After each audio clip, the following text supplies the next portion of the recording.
Okay, this is a classic encounter, Kasparov versus Topalov, Weekend Z, 1999. It's a brilliant game by Kasparov. E4 was played, Topalov applied D6. So we have a kind of Pirc defense emerging after knight C3 here, G6, bishop E3, bishop D7. Kasparov plays rather crudely now, just to try and exchange off this Fianchettoed bishop, and perhaps just crudely attack Black's king after that. Plays Queen D2, so it's all very straightforward chess by both sides here. Topalov though doesn't castle here, he delays with C6. Now F3, played B5.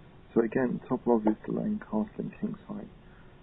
So perhaps already he's thinking of castling on the other side to avoid this primitive attacking potential of bishop H6 and H4, etc.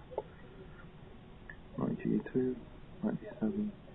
Now bishop H6 is played anyway.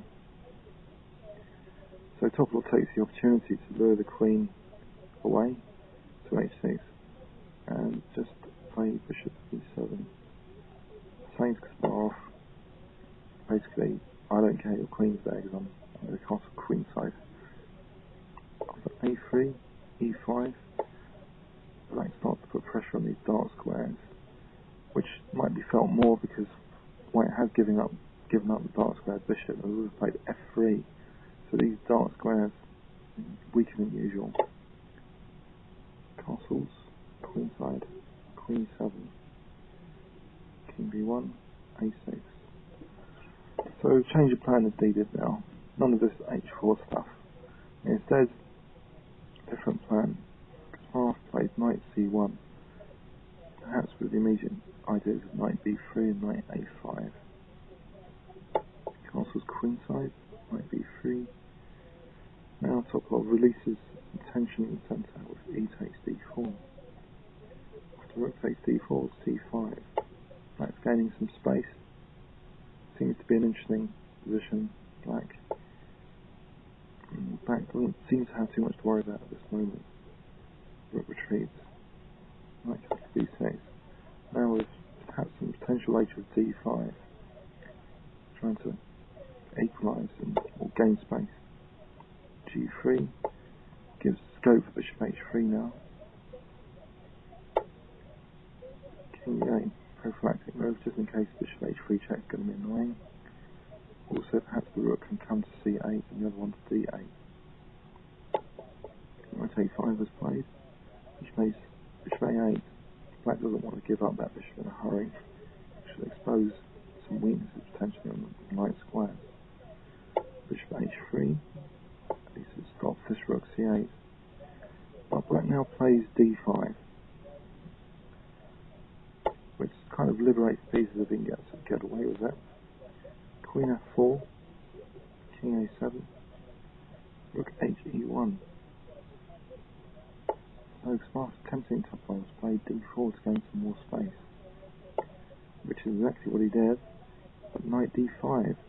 So first little surprise was potentially this pawn, if it's going to recapture, is going to be weak on D5.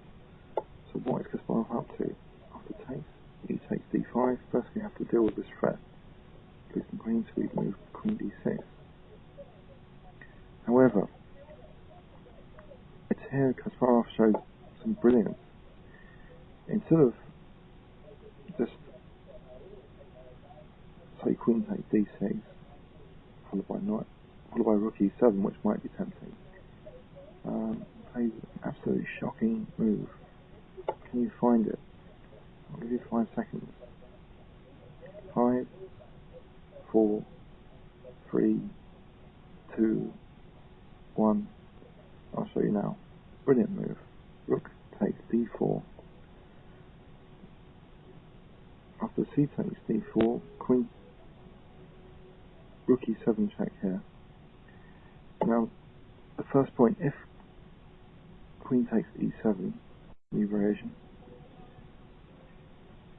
there's a mate in 4, believe it or not, but Queen takes D4, king b8, queen b6 check. This bishop's showing itself as stopping its escape going to c8, bishop b7, and now knight c6 check, king a8, queen a7. So that's pretty convincing.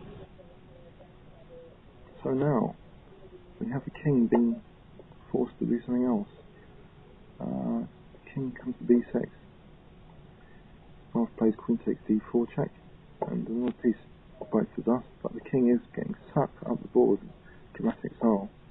d4 check, king a3, and now Kasparov leaves the whole rook and 3 with queen c3. Of course, queen takes c7 is not a very good idea because of queen b3 mate, but there's also another brilliant resource here. That is, if bishop takes d5 to stop this queen b3, white still has a mate in 4, believe it or not, with just king b2 with the threat of queen b3 check, bishop takes, c takes b3 mate. So that would be pretty dire for black. So here, after queen c3, Topalov played queen takes d5. Kasparov continues with rook a7, now bishop b7, rook takes b7, queen c4, now queen takes f6. Kasparov's getting back some materials, only the exchange down now. Didn't mind if Topalov plays rook b1, because king b2 will be protecting this a3 pawn. White still be threatening this menacing queen takes a6. So Topalov boldly brings the king further down. King takes a3, queen takes a6, king takes b4, c3 check. Very precisely calculated how to take this c3 pawn. Topalov took for his king, but let's quickly examine queen takes c3. There'll be mate in 3, queen takes b5, king a3, and now either rook a7 check or queen a6 is mating.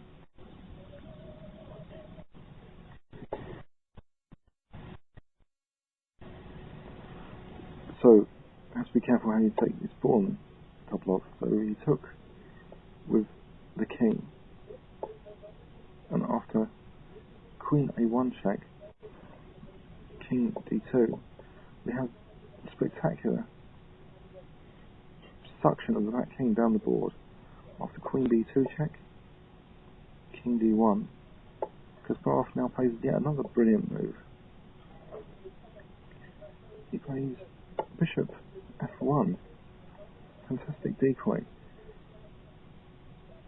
Let's have a look now. If Topalov simply replied queen takes f1, it would follow mate in 3 this time with queen c2 check, king e1, and rook e7 mating. So this horrible decoy, the queen is forced to do something.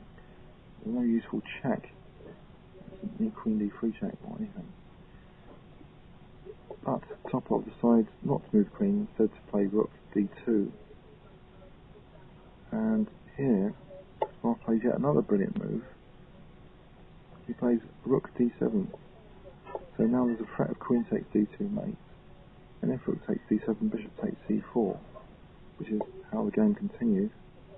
So Kasparov is equalising on material in theory, especially after taking the rook on h8. He's now up on material.